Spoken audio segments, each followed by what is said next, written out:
Now the next question is, the positive charge of 17.7 microcoulomb is placed at the center of a hollow sphere of radius 0.5 meter. Calculate the flux density through the surface of the sphere. In this case, there is a hollow sphere and a charge of 17.7 microcoulomb is placed at the center. The radius of the sphere is 0.5 meters and we have to calculate the flux density. To calculate the flux density, first of all we should calculate the electric flux, and to calculate the flux, first of all we know that Q is 17.7 microcoulomb, which is equal to 17.17 into 10 to the power minus 6 coulombs. R is 0.5 meters, and by the formula Gauss's law, phi is equal to Q upon epsilon naught. Q is 17.7 into 10 to the power 6 coulomb divided by epsilon naught is 8.85 into 10 raised to the power minus 12. After simplification, we got 2 into 10 raised to the power 6 Newton meter square per coulomb. This is the flux which we have calculated. Now, flux density is equal to total electric flux, divided by the area. Total flux is 2 into 10 raised to the power 6 and the area of the sphere is 4 pi r. R is 0.5 square, 4 pi r square. After substituting the value of pi 3.14 and simplification, we got 6.4 into 10 raised to the power 5 Newton per coulomb. Hello. Now in continuation from NCERT we are taking some questions like 1.1. You may read the question. I have sent you the first chapter NCERT ebook. The question is, what is the force between two small charge spheres having charges 2 into 10 raised to the power minus 7 coulomb and 3 into 10 raised to the power minus 7 coulomb placed 30 centimeter apart? Means, according to question, we are having two charges. It is suppose Q1 2 into 10 raised to the power minus 7 coulomb, and the second one is Q2, which is 3 into 10 raised to the power minus 7 coulomb. These two charges are placed 30 centimeter apart. These things are given in the question and we have to calculate the force of interaction between them. So as we know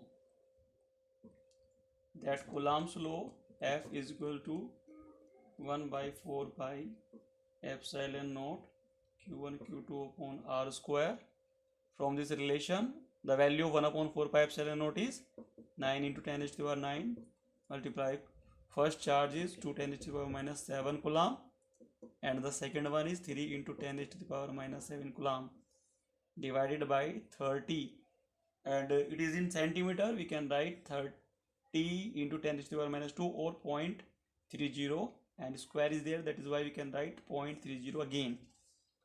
After simplification, we can get 3 into 10 raised to the power minus 3 Newton. Now the nature of force is repulsive. Why it is repulsive? Because both the charges are positive charge. Now next question is 1.6. Four charges QA is 2 microcoulomb, QB minus 5 microcoulomb, QC 2 microcoulomb, QD minus 5 microcoulomb are located at the corners of the square ABCD. Means we are having a square A, B, C, D, and charges are placed at its vertices. QA is 2 microcoulomb, QB minus 5 microcoulomb, QC is 2 microcoulomb, and QD is minus 5 microcoulomb. This is given.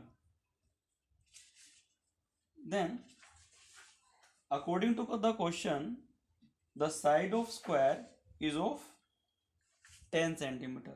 Side of square is of 10 centimeter. It will be 10. Okay. What is the force on the charge 1 microcoulomb placed at the center? If we draw the diagonals of the square, then we got the center. It is O suppose, and here a charge of 1 microcoulomb is placed. And the question is, what will be the net force here? F net. We have to calculate. Now, the net force at point O, F net, will be 0. Why it is 0? Because the force acting between A and O and C and O are equal and opposite. Then they will cancelling out each other. Similarly, the force between these two charges B and O and D and O are also having same magnitude and opposite in the direction. That is why they will also cancelling out each other. Hence, you will get the net force 0. Means there is no need to calculate all the forces. We can directly write that whether the force between these two is equal to the force between it. Means we can explore it as also as FAO is equal to minus FOC. FBO is equal to minus FOD, which implies FAO plus FOC is 0, and hence FBO plus FOD is 0, which gives F net is 0.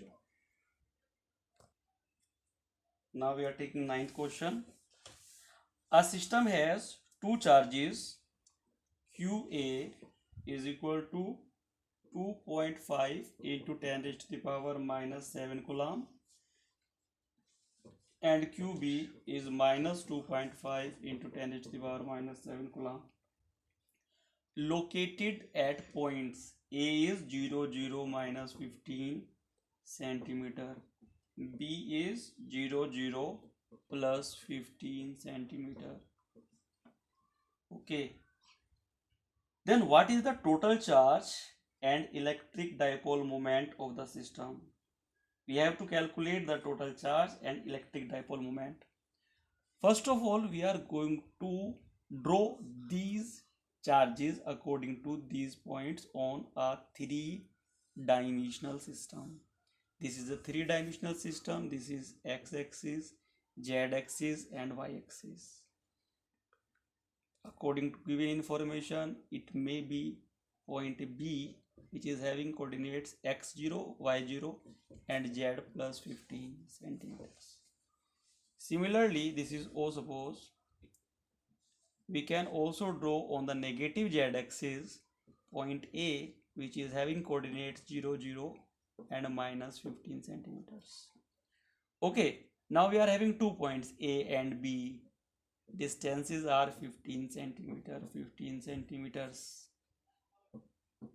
Okay, we have to calculate two things. First is net charge, means Q is equal to QA plus QB, which is 0. Now the second thing is electric dipole moment. You all know the relation for the dipole moment is Q into 2A. What is Q here? Q is the magnitude of either charge, which is 2.5 10 raised to the power minus 7, multiply by the gap between these two. 15 plus 15, it is 30 centimeter, and we can convert it in meter, then it will be 0.30 meter. 0.30 meter. Now after simplification, we got 0.75 into 10 raised to the power minus 7 coulomb meter. Okay.